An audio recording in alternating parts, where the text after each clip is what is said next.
Tonight on The Local Live, a local cleaners catches on fire. Stakeout for charity as Sedona raises money for LMC TV. We have some of the best stories in town to do holiday shopping. And on this year's final roundtable, 2 Mamaroneck Village Trustees will be answering questions live.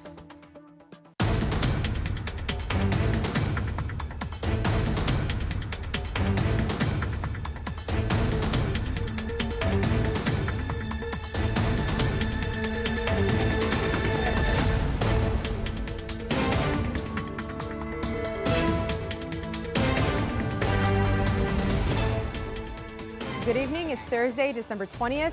I'm Alexandra Garcia and welcome to The Local Live.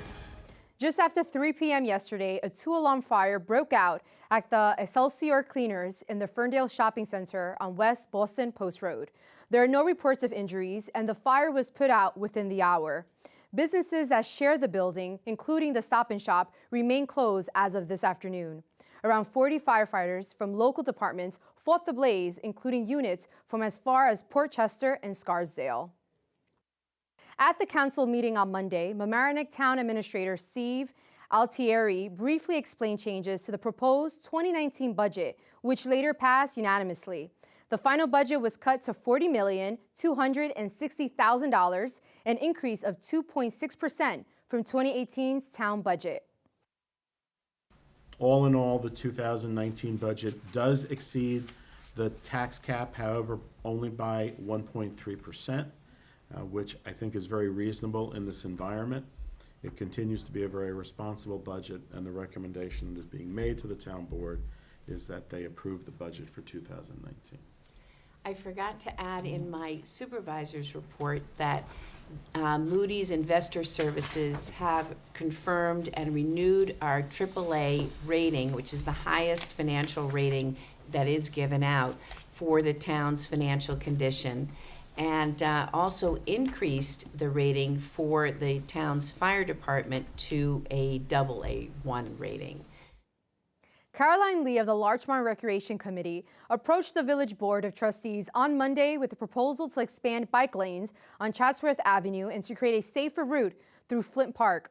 The board approved the park route but tabled the Chatsworth expansion pending further discussion. On Chatsworth Avenue, we have enough room to have some designated lanes. And then where we need to have 2 lanes of traffic for turning, they become sharrows, which is what we use along Larchmont Avenue in similar circumstances. And then when we look at Cherry,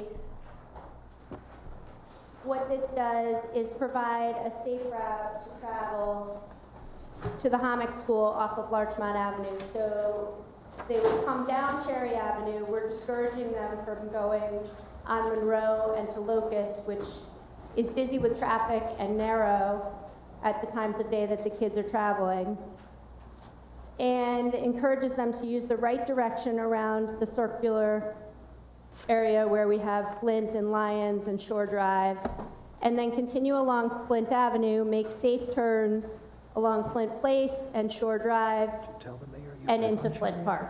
Yeah. As our schools count down to the holidays, here's a roundup of news from the district.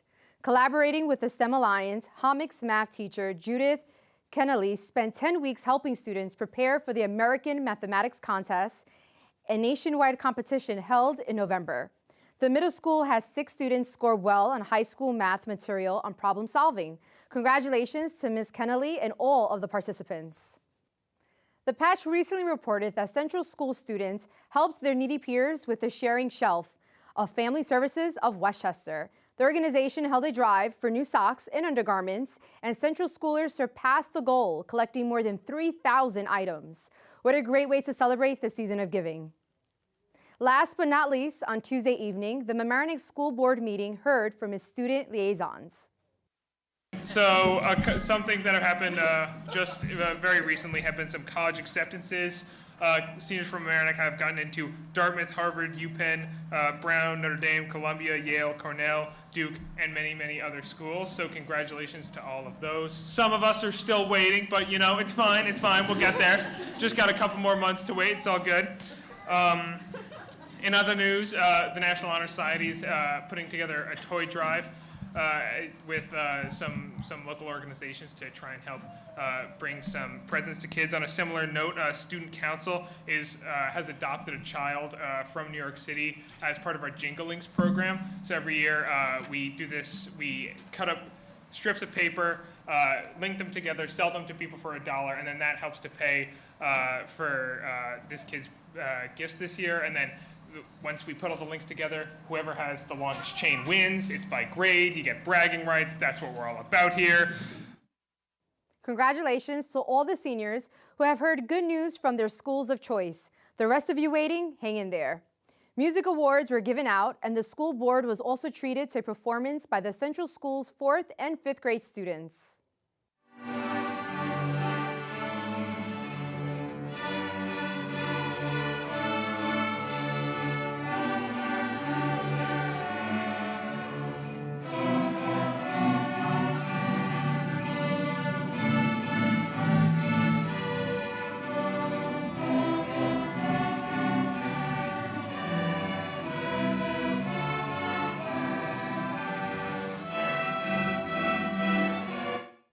Good news for the Mamaroneck Library as the 2019-2020 $2,820,000 budget passed by 150 votes yes to 23 no votes. This budget will have a 1% increase from the previous year. Also, you can join the library on Saturday, January 12th at 8 p.m.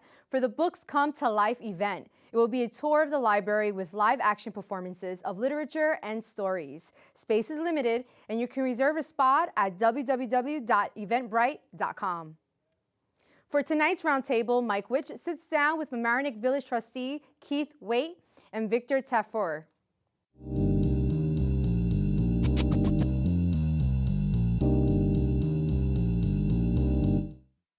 Hello, welcome to the Roundtable. I'm Michael Witch, and tonight I'm pleased to welcome 2 trustees from the Village of Mamaroneck. You might be a little confused because earlier in the program you saw a picture with 3 trustees.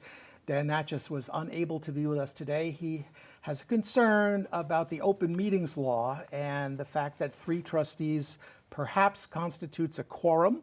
And even though we don't discuss official business, he was more comfortable coming back again when we've had time to officially notify more people.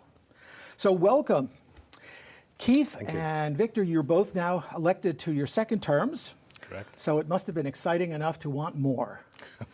But before we get into that, Keith, tell us what you bring to the board. What's your background? Sure. Thanks, Mike, and happy holidays, by the way. Thank you.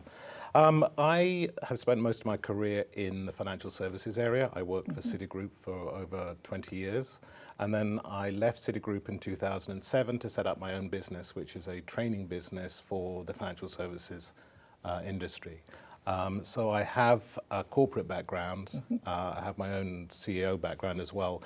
And really what I like to think I can contribute to the village is a sense of corporate oversight into how we can run the village like a business, really. So I'm looking for efficiencies. I'm looking for the budget and improvements that way. And we can tell by your accent that you're from the deep south. Brooklyn, yeah. No, I actually come from the UK. I was born in Edinburgh in Scotland. I was raised in Nigeria in Africa and then educated both in England as well as Scotland and here at Wharton Business School in Philadelphia. So you really bring a worldview. You've had experiences that the person who perhaps is born and raised in Mamaroneck has not had. That's true, and I think Mamaroneck's becoming a very diverse village as well. So the world view is actually starting to be seen by the residents moving in here too. So I think there is a compatibility there. And Victor, you share being born in another country and then moving to the United States? Yes, not as complex a story, but indeed I was born and raised in Colombia, South America. I came to the U.S. 20 years ago. Next year it'll be 20 years. I came to study as well. I did my master's and doctorate at Pace in environmental law. I'm a lawyer. I went to law school in Bogota, Colombia. Initially, was doing more commercial law. I worked for corporations, for law firms. I also worked for government in Colombia. Then I realized environmental law kind of combined the public interest and the legal profession. So that's what I started pursuing. And then when I came to the U.S., that's what I did, environmental law, and I teach and practice part-time. And you teach at Pace, and you also teach at Bard College. I go to Bard College, yes, once a week. I have to make my commute up the Hudson, but I love it. And I teach to non-legal students. It's more policy and science, so I also enjoy that. I think teachers have a certain way of communicating that other people don't practice. You know, I was a teacher, I still am a teacher. So you've got to be able to digest the material and then present it in a way that other people can understand it. You're here tonight, it's raining outside right now, and I think the forecast is for some severe rain. I know that earlier this evening I got a telephone robocall, Right. or as you say, reverse 911. Correct. From the mayor. Yep. About flooding. Do you want to add anything more to that warning? I would just make he was sure. just saying be careful. Yeah, no, I just make sure that people who are watching understand that overnight there's going to be a lot of rain through into the middle of the day tomorrow. Some of it very heavy, high winds up to 50 miles an hour. So really take this seriously. It is going to be a very serious storm, and do the usual thing that we expect of people, and that is just take precautions and try and stay inside if you can. Okay. Is there a danger of flooding in There is the a danger usual of areas in Mamaroneck Village? There's a danger of both flooding from the sea and the high tide tomorrow. I think it's in the morning, so there could be flooding by about 10 o'clock tomorrow from the sea, from the Sound, and also there could be potential flooding in the normal areas over in Washingtonville. Okay. We are taking precautions with lowering the water. The Larchmont have lowered the water, you're going to say that, and the dam that we have at Mamaroneck, we've actually also made sure that it's clear too. That's what I was going to say, and it probably also goes to your other question about why we do this. But I'll save that one for you. Is we learn. So we've learned, for example, for being more proactive. There's a series of things that you can do at the village level that you can. You have to first of all do what you can do for yourself. Sure. Your staff. We need to collaborate with the other towns. So we've learned in the last few years, and now being on the board, you want to make sure you don't make those mistakes again. So that's. And I'd like to remind our viewers that this is not only time for my questions and inquiries, but you may call as well and talk directly to Keith or Victor, or just leave us an email question, or you can tweet it in, and they'll do their best to answer the questions. So feel free to call. We've got about another 15 minutes or so in our conversation. We've got lots of things to talk about. Victor, you said you learn. And I was joking about coming back a second time. Is this experience, second time around, is got to be? Is it more intense? Is it easier? Is it harder? It's definitely harder, Yeah. because you learn a lot of things in the first term, and of course you keep learning and learning, but you also know that the difficulties or the time frames are more complex. So you just want, in order to deliver in those commitments, you have to, push, and that becomes a hurdle. It's more difficult. Yeah. I've also worked. Since I moved to the U.S., I was more working for non-for-profits or the academia. So working on the inside is actually of the government. It's actually more difficult, and you get to in a way reverse things, and it's more challenging. But I think it's actually the most rewarding of all of them. Now, both of you sit on a board which is all Democrats, or it's all one party, regardless of. Is that healthy? Well, I think, we have 5 Democrats, a mayor and 4 trustees, and we all are registered Democrats. Excuse me. I think, in a way, what is misleading is that we are actually shades of blue, in a way. I mean, not everyone is following the same. So we do have, discussions about issues that some of us see in different ways. So that, I think, is a healthy thing. There's always an opportunity to debate. And an uncontested election. It's not the first one. Well, I guess It's the first one in Mamaroneck Village, I think you said, Victor, you corrected me earlier, but then I cited similar uncontested elections in Larchmont, in the town, and what's going on? People are I think complacent, not interested, frustrated? I don't think so, Mike. I think the blue wave that's happened over the last 2 years since 2016 has benefited Westchester and the villages and towns within that. And I think, the Republicans probably felt it was a difficult task for them, given the likes of Indivisible Westchester, who've done an incredible job, and the successes of County Executive George Latimer and so on. I think there has been a lot more interest from the Democrats in elections, a lot more commitment, and I think we have seen the results of that in the midterms and in our elections.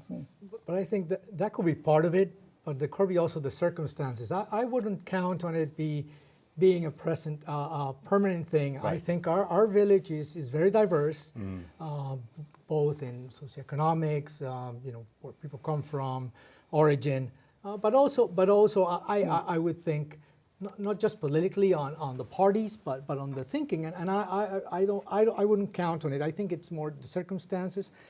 What's interesting is that the turnout, the voting was high, almost as the election before. So people were really coming out and voting, and the interest in participating in volunteering in the boards is high as ever. I'm going to stop you there for a second. We're going to take a short break and get back to some of those issues that you're dealing with in Mamaroneck. We'll be right back after this short message.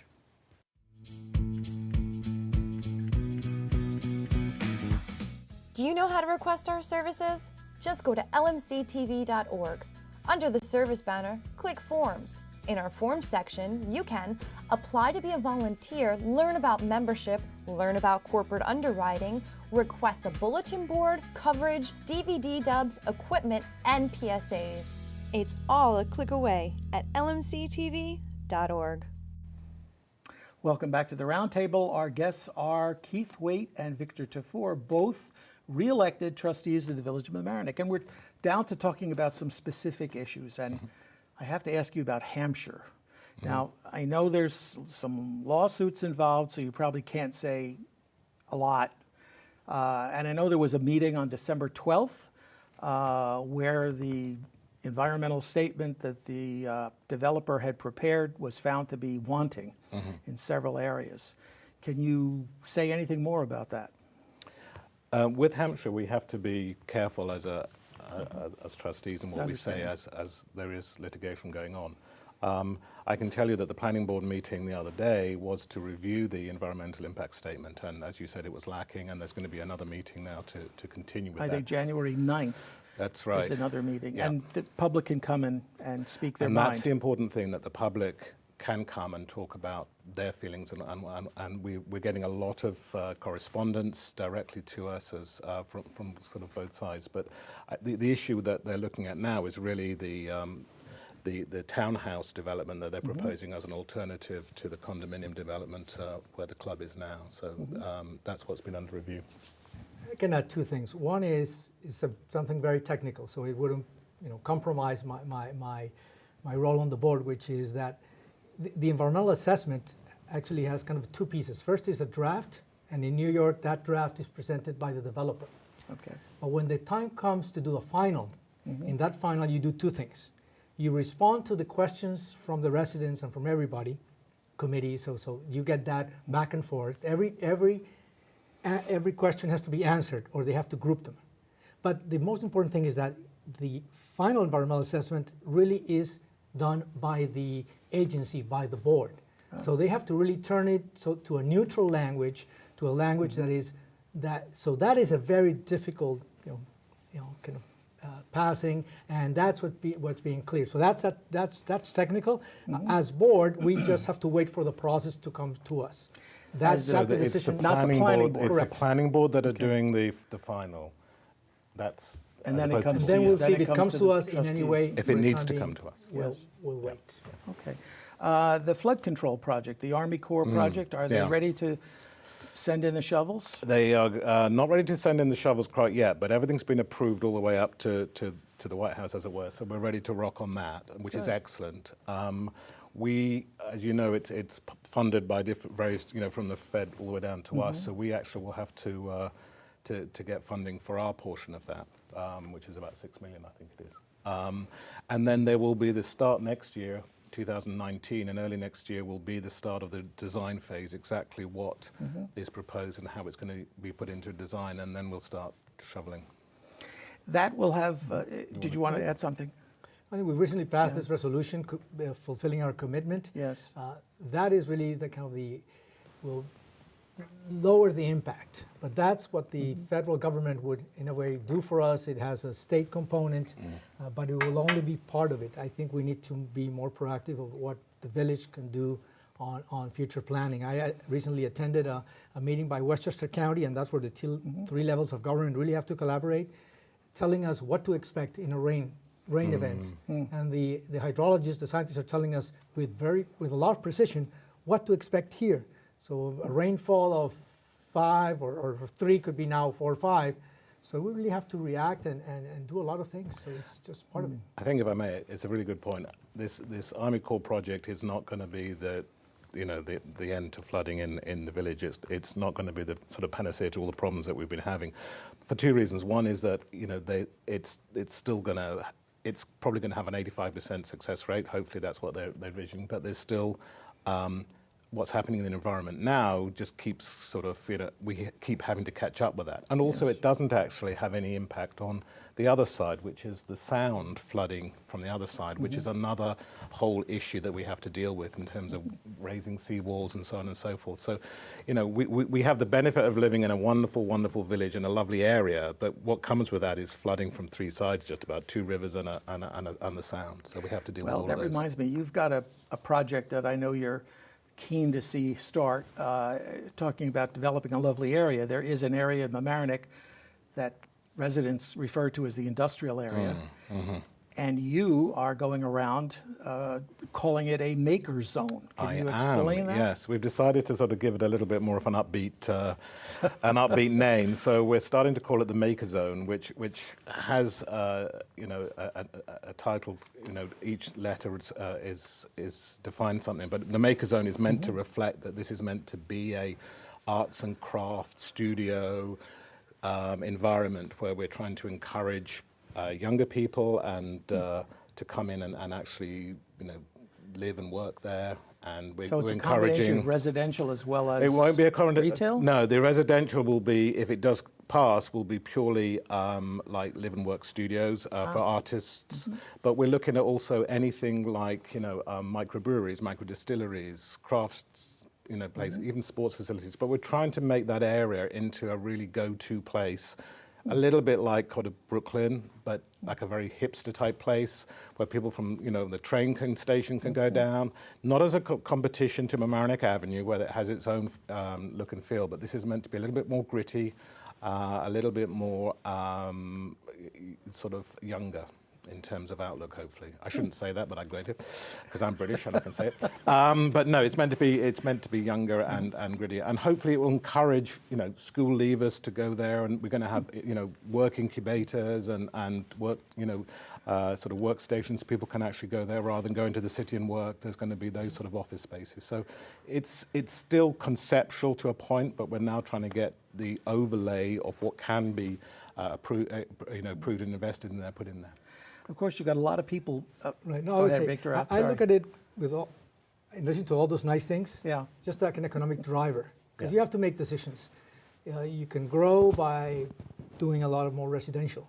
In our very unique village, there was a decision made, for example, to keep the waterfront for marine industries, for clubs, and keep it open also, the park.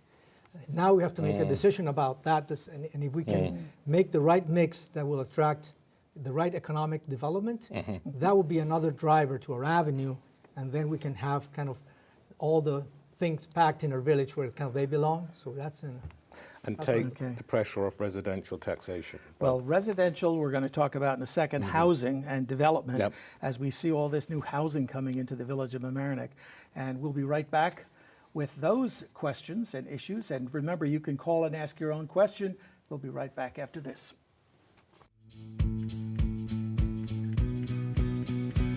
Did you know that if you missed the last government meeting, you can watch it on our website? Just go to lmctv.org, click on videos, then click on municipal meetings, scroll down to find the meeting you want, or use the search function in the upper right corner and type in the name or date of the meeting. Then watch. You can see the full agenda and jump to a specific agenda item. It's all a click away at lmctv.org. And we're back with the round table. Our guests, Keith Waitt and Victor Tafur, the Mamaroneck Village Trustees. Talk about housing now. Right now, there's a moratorium on housing, but anybody who lives in the village or works or passes through can't not notice a lot of new developments, and they seem to be multi-unit, kind of high-end. Is that deliberate? I mean, a lot of that approval of that predates us to some extent, and actually has forced us to say, hang on a moment, let's just take a breather for the moment and look at what this all means. And that's why we put in the moratorium about 6 months ago now, was it? 6 or 8 months ago. And it's actually only on apartments over 3 in a building and infill. So it's not housing in that respect, it's just multi-dwelling. And subdivisions. And subdivisions, you're right. Thank you, Victor. So the idea is to take stock of that and then actually look at, and we've had a consultant who actually gave us a very good presentation the other day, look at what it means if every possible parcel of the village that is available to have developed into apartment blocks, or it is, if that happened, what would be the impact on the village and the impact on the school system as well? So with the village, it's the infrastructure, it's traffic, it's parking, it's the other side of that, it's obviously taxes and things like that. And then on the school, it's clearly the number of students that increase. So we're actually having very, very detailed analysis of the type of building that could go onto a lot, what impact that building would have on village and school. And then we're looking at it from every single parcel. And we worked out there's about 200 parcels that could possibly have, multi-dwelling developments on it, and how that would impact the village. And from that, which we hope to get a solution or at least a final thing in the next few weeks, if not months, we will then decide on how that impacts the zoning that we're going to do in the future as part of the comprehensive plan that's currently in the hopper. You mentioned taxes, and as a result of the White House's decision to change the tax laws, people around here are losing their state and local tax deduction. Is that going to affect home prices in our area? I think it already has started to have an impact on appetite at the moment in terms of people wanting to, to buy. I think it's a real shame that is happening, because obviously there's a circular effect in terms of prices and how much we have available to keep the quality of life we have in the village at the moment. I think it will have next year will not be a happy year, I don't think. And yet there seems to be a lot of interest in our community, people that can't afford New York City and have easy access to the train. This is a more affordable. Yeah. Yeah. We have a question before you answer. Okay. One more on the Maker Zone. How much will it cost to live there? Mamaroneck is expensive. Also, will the development be environmentally sustainable? Thank you, viewer. Thank you. That's great. In terms of living there, we are only going to have a small number of these work-live studios with working underneath, only a handful, so there won't be too many of those in the Maker Zone. It will primarily be business focused. But I think the question, if I may, and you probably better to answer, is we do have a situation where it is becoming unaffordable for young people and people of low income to live in Mamaroneck, and we want to encourage that somehow. So the question is, how do we go about doing that? Now, the moratorium questions that we're receiving in terms of the type of housing that we could put in, whether it's an apartment or a townhouse or whatever it is, does impact the type of people that can afford that and the demographic of the people that can afford it. And we're very conscious of this in terms of encouraging people that are not as fortunate in terms of their income, or who are younger and want to get onto the housing ladder. I think it's worth clarifying that probably the industrial area of the Maker Zone is not going to be full of nice lofts or places No. that are going to be for living. At least that's not where we're heading. It's more to really attract businesses and try to keep the residential elsewhere. Actually, that brings me back to the moratorium, because the moratorium really allows you to think bigger instead of parcel by parcel, as you were mentioning, that you just get afraid of where you're heading. This allows you to see what could be built. How many more kids are going to go in the Mamaroneck High School or in the Waitt Neck portion? How many more units? So we're actually making the totals. We had a meeting the other day, and that was my reaction or my question for the consultants. Okay, all this is great, but give me the totals. What's going to happen if, let's say, 20% gets built? Then we can have a better conversation. But also, that allows us to think about affordability, because on the one hand, you're getting high luxury, and on the other hand, nothing is being built or you don't know. So this could allow us to fine-tune those incentives, because it's getting more expensive. Actually, people are leaving. People are going elsewhere, further up, especially the low-income communities. And there was some striking facts that in the low-income communities, they're spending more than half of their rent in just for housing. Wow. And that's troubling. That'll make the move. But is all that part of the, I know you're working on a comprehensive plan, or the village is working on a comprehensive plan. That was your main interest, wasn't it? 2 years ago, I asked for it to be updated, just to keep it current, precisely. And the two things that were discussed there was, one of them was sustainability. People want to think they're doing to know they're doing the right thing in their village.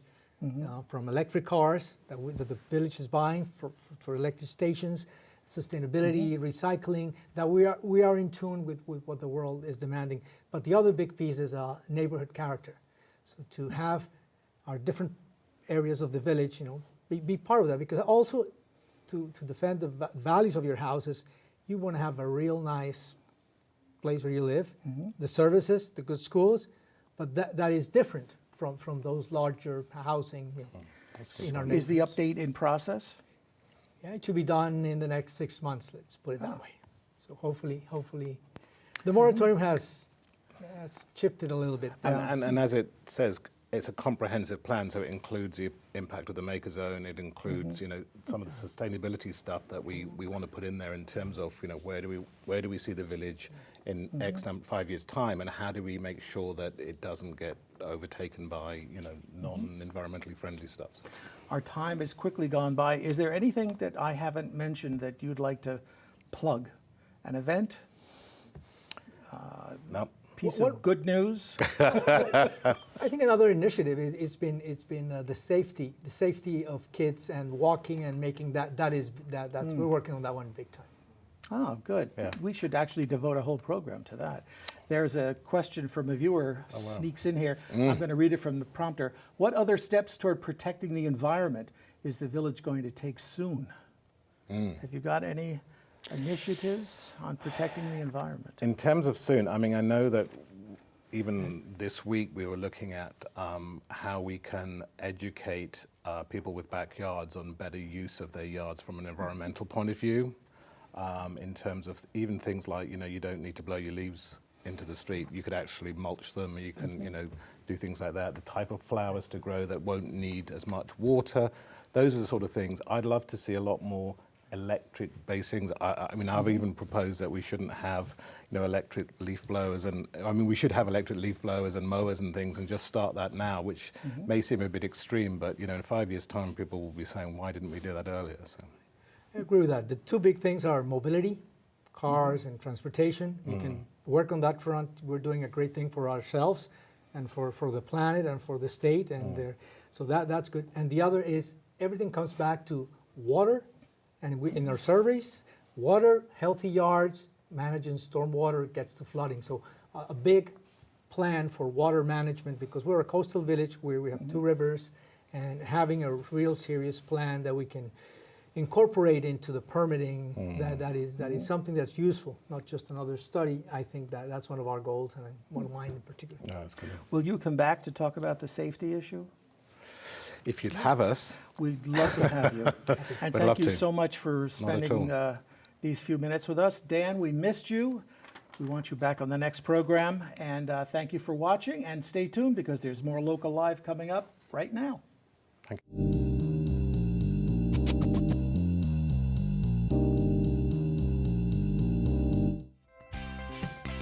LMC Cast. The whole system is fine. All right, cool.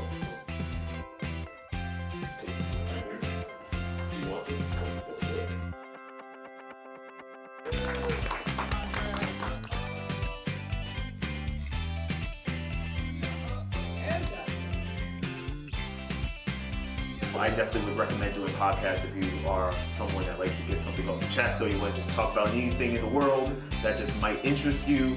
Podcast here at LMC TV is amazing. I hope you're listening out there.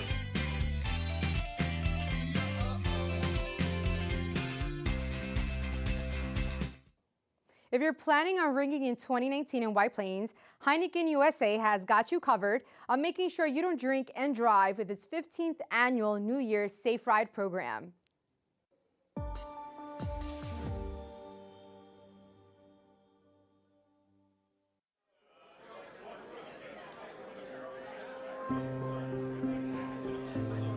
Heineken USA, headquartered in White Plains, New York, recently launched its 15th annual New Year's Safe Ride program. So it's been 15 years now. Been doing it for 15 years, so we're pretty well established element of the evening for people who celebrate in White Plains, but we think it's really important to have this opportunity available that people can come out. What we don't want is people to then get in their cars and drive home when they've had too much to drink. So by providing a fleet of cars for people to take free and safe rides home after they've had their celebrations on New Year's Eve, it's just a way to keep the Westchester community safe and sound, ready as they go into the new year. Local resident Carol Sears, who's the president of Mothers Against Drunk Driving for Westchester County, told attendees her tragic story with drunk driving. We were in southern Georgia, driving along, and a man who was coming south on 95, who was absolutely drunk and had an arrest record a mile long for DWIs and hit and runs and drug arrests, was driving south. He was stopped by a Georgia State Trooper about 15 minutes before he hit us, and the trooper said to him, "If you keep driving like this, you're going to kill someone." He was going 92 miles an hour, and he jumped around and he said, I gotta go, just give me a ticket, I gotta go. And the police officer gave him a ticket and let him go. And then 15 minutes later, as he came down, he hit a rider truck in front of him. We were driving north. He came just very, very quickly across the divide where it was just flat grass. It wasn't there was no barrier.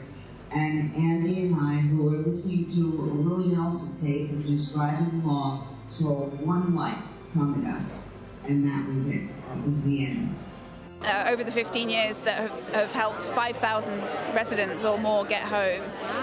So, you know, the impact is clear from that we can have through doing this program. The cars are available on the corner of East Post and Mamaroneck Avenue, so super easy to find and major hub, especially for the bars and restaurants here. So yeah, that's perfect.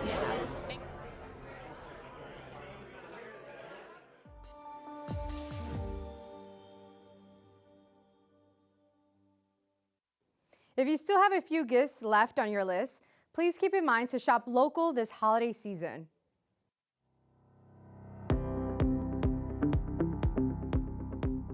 Hi, welcome to Know Your Neighbors, and today our annual holiday edition. We're so happy to be here with you guys on Mamaroneck Avenue at a brand new restaurant called Mr.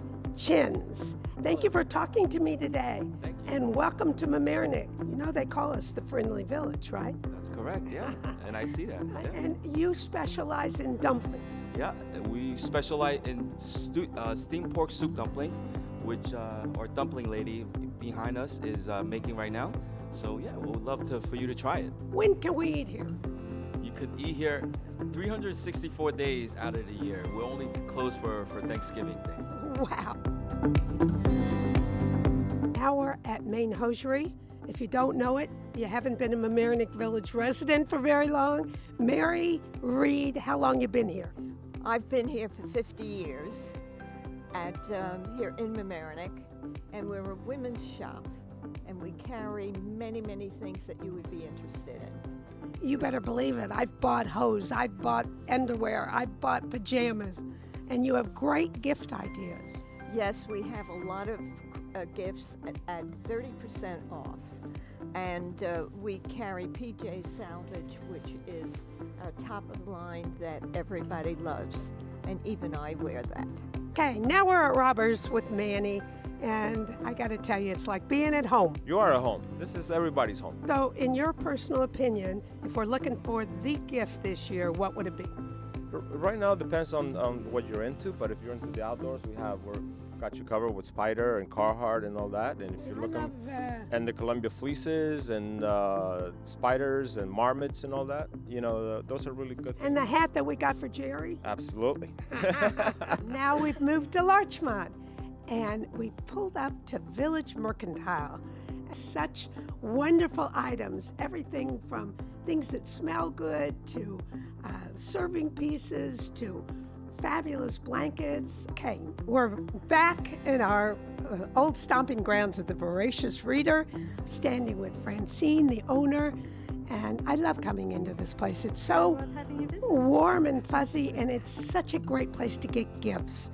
Tell me what's hot this year. Okay, well, it's actually kind of tricky because books seem to go missing from the warehouses. I mean, there's such a demand on things, and they have to keep reprinting, and we're always worried that we're going to run out. So if you haven't bought your books for people this year yet, come on down as soon as you can while we still have them. We're in Chocolations, a place I come to maybe once a week, and we're standing with Maria, owner, and tell us about the holidays. The holidays are wonderful. They're exhausting, but they are wonderful. It's become a really, really crazy season right now, and I'm very happy about it. I could use a little sleep, as you can probably see from the bags under my eyes, but that's okay. We are making a lot of people happy this year. Now I'm standing in Moonlight, and I'm standing with Crystal Massey, the new co-owner of Moonlight on Mamaroneck Avenue. And are you continuing in the music thing? Yes, absolutely. We have live music every Friday and Saturday. We have events. We are very involved with the community. Holiday visit with Maria Di Leonardo in Siren. Tell us about Christmas gifts and holiday things that are going on. Lots of jewelry, alpaca socks with llamas on them. I just wanted to have a lot of fun. I wanted this Christmas to be magical. You also have good smelling candles. Yes. I mean, there's somebody coming in here. You have scarves. We try to appeal to everyone. We do have some gifts that people can give to men, which are some of the candles and a few like just little things like zodiac keychains. So if you wanted a low-end present, you could definitely do as well. For sure. Well, it's time to say goodbye, and thank you for watching LMC TV. We really want to urge you to shop local. There are so many wonderful places, and we were only able to show you just a tiny bit of them. But please remember that this is what keeps our community so wonderful and vibrant. And again, I say to you, happy holidays, one and all. Bye-bye. See you next year.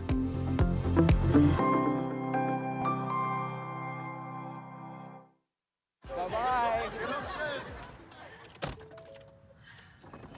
Hi. Hoping for a crisp breeze to help keep you alert. Oh, he took a sip of water too. That'll probably help. You were probably gonna turn down the radio too, so you could focus, right? Probably okay isn't okay. Right. If you see a warning sign, stop and call a cab, a car, or a friend. I think the water line is what really drove it home. I blew on him. LMC received a check from Sedona Tap House as we were the benefactors for the month of November from their Stakeout for Charity event. Hey guys, Matt Sullivan here, Executive Director of LMC TV, joined by Ron Duckstein of Sedona Tap House. We are so happy to be presented with this check.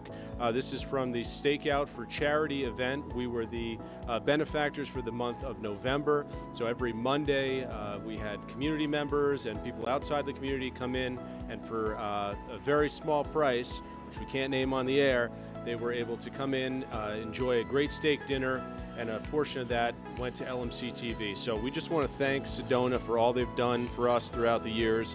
It's been a wonderful partnership, and we're looking forward to many more Stakeout for Charity events with you guys. Ron, did you want to say anything? We're happy to partner with LMC TV. You guys have been a terrific charity for us, driving in traffic, and you do wonderful things for the community, and it's great to, again, work with you guys.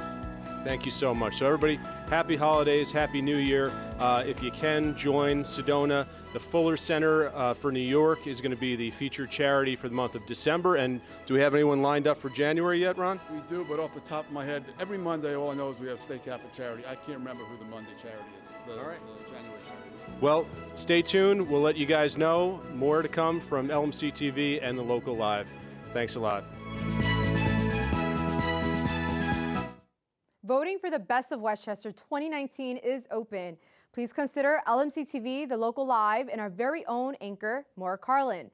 Visit www.westchestermagazine.com and click on the Best of Westchester tab to cast your reader ballot in the People and Media categories. Voting ends January 23rd. Let's shake things up and help make the rest of Westchester aware of your community media center and local news show.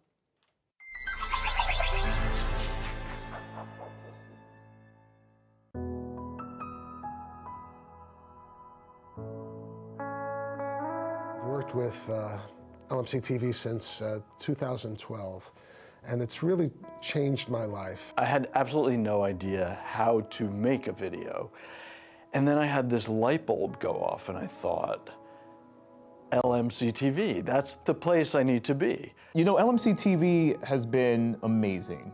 We have been able to dive into our creative ventures, really dive in. We shot our first half of our film back in May, and it was the most amazing weekend, like one of those moments in my life that I will never forget. I actually count so much on LMC TV because they do free PSAs, they cover a lot of our news stories. Without a local newspaper to keep us abreast of what's going on, LMC TV is really our main outlet to know what's happening all throughout our community. So it's just a small example of how much we can do together and what you could do when you use your resources in your community. And I just encourage everybody to seek LMC TV out, work with their staff, work with their interns, because they're incredible and they always show up. It's kind of crazy because I would go in there and think, how is it that the whole world is not using this incredible resource?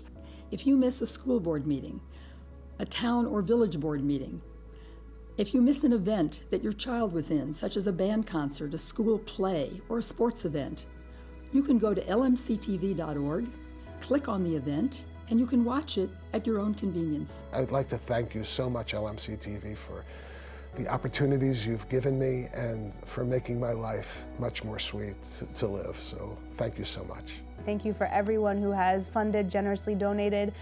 We are gracious recipients of those donations. Thank you so much, LMC TV. We love you. What a valuable resource. Please donate today.